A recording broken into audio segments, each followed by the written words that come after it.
Bonjour à tous, c'est Trading avec vous.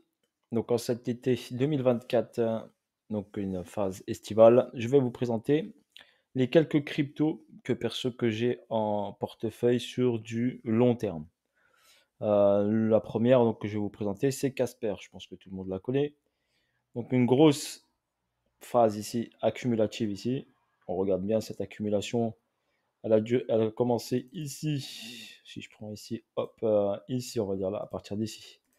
12 juillet 2021, donc on a une accumulation qui dure depuis 2021, on va dire, tu as pratiquement 2-3 ans pratiquement d'accumulation, donc une zone de latéralisation basse, avec bien sûr des petites poussées vers le haut ici, comme ici, une petite poussée ici, d'accord, et après un retracement. Donc ici, on est sur, pour moi, une grosse phase d'accu avant, bien sûr, de déclencher un gros mouvement sur un momentum haussier. Pour l'instant, l'actif reste baissier. Donc l'actif reste baissier. Mais quand on regarde le momentum baissier, il reste quand même plat. Il explose pas à la baisse. Donc c'est pas une grosse explosion à la baisse.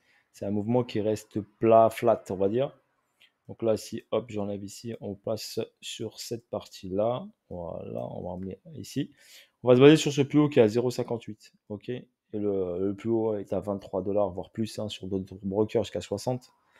Mais on va se baser sur le 0,58. Donc pour ma part ici, on a une phase ici accumulative où on a une première réaction ici. D'accord. Donc si on pointe ici ce plus bas qui est ici, donc je vais le mettre en blanc. Voilà, comme ça vous pouvez le voir. Ici, on a la première grosse réaction ici qui se fait en 3 temps. Donc 1, 2, 3 temps. Ensuite, on prend la liquidité ici en 2022. Donc un an après, on prend la liquidité, avoir fait cette poussée-là, qui est revenue bien sûr dans une zone ici où il y avait une bougie ici et un déséquilibre. Donc on est revenu ici dans ce déséquilibre qui est ici. Casper est venu combler le déséquilibre. Le marché, comme lui, il y a un déséquilibre, il vient venir le chercher. On constate quoi quand il est venu combler ce déséquilibre? On constate ici qu'il a fait ici un equal high, donc c'est deux niveaux au même niveau. Donc un equal high, je vais vous le noter ici. Donc là ici, hop, on est venu combler ce déséquilibre et en même temps on a fait un equal high. Donc le marché a posé ici donc de la liquidité, ok, qu'on viendra peut-être prochainement viser comme objectif quand on basculera sur un momentum haussier. Donc on peut aller chercher cet objectif-là, qui est 0,36 par exemple. Ensuite, on a pris la liquidité ici en 2021 en mai. Ensuite, on a latéralisé. Il a fait également le même schéma ici sur un momentum ici de retracement.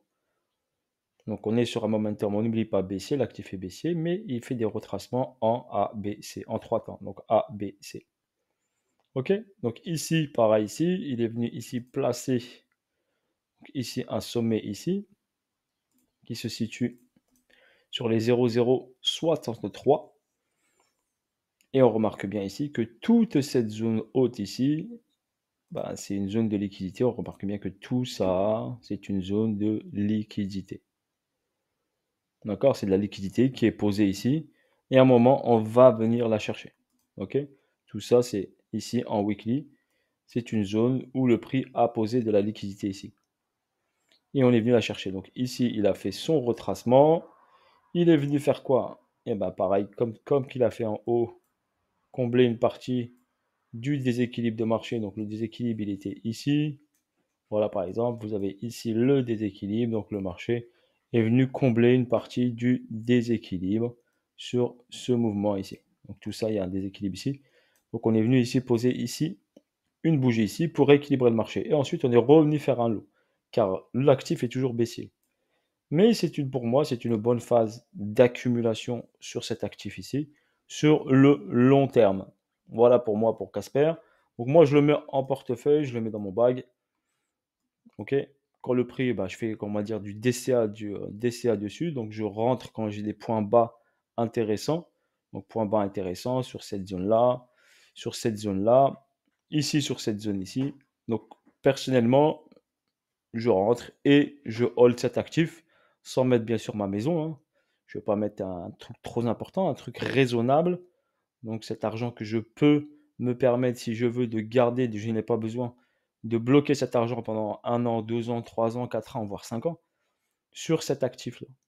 OK? Car je sais qu'à un moment ou un autre, il va sortir de cette phase d'accumulation et d'endormissement et il nous donnera une belle poussée à la hausse. Voilà pour votre information pour Casper, c'est pas trop compliqué. Donc si on utilise Wyckoff, on a un SCAR, on a un STB ici et on est sur la phase de descente ici par exemple. Donc on a 3 niveaux, OK, plus bas. Donc il peut encore faire encore un plus bas, mais pas obligatoire, hein. Donc on va voir ici comment c'est sa réaction. Mais personnellement, j'accumule de cet actif et après on verra comment ça se passe. Si je regarde ici et je vais en time beaucoup plus petite sur cette dernière partie ici, on a ici bien sûr ce plus bas ici, voilà, qui est venu prendre la liquidité ici. Ici le prix, on remarque bien qu'il y avait une zone des niveaux au même niveau, donc de la liquidité ici. Bah, le prix, il a fait quoi? Il est venu chercher cette liquidité-là, donc il est monté. Prise de la liquidité ici. On pose ici, hop, une ligne par exemple. Voilà, pour du trading par exemple. Le prix ici, il a fait un plus bas. Après, il est revenu chercher la liquidité sur une zone ici d'équal à high. Donc le marché, il aime bien créer des niveaux au même niveau. N'oubliez pas, c'est des zones de liquidité. Donc là, vous avez des equal high, donc une zone de même liquidité ici. Le prix fait quoi? Il vient chercher cette liquidité et ensuite, il retrace. Il l'a pris, regardez, en un temps, 2 temps, et il va faire un retracement.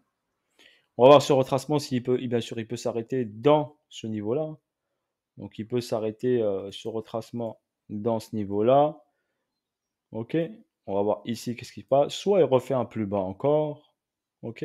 Et après, on voit une réaction.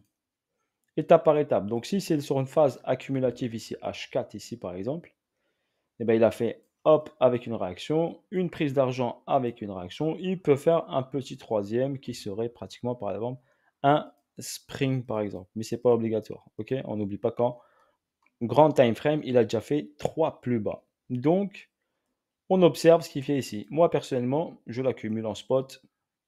Voilà, ce n'est pas un actif que j'accumule en spot et je le garde en portefeuille et on verra sur le long terme. Voilà, bien sûr, je ne mets pas 100 de mon capital sur Casper. Je répartis bien sûr mon risque sur différents actifs que je vais vous présenter encore au fil des vidéos. Voilà, sur ce, bonne journée à vous tous et je vous dis à bientôt pour de nouvelles vidéos et de nouvelles aventures. C'était Seed Trading avec vous. Allez, salut à tous, ciao, ciao.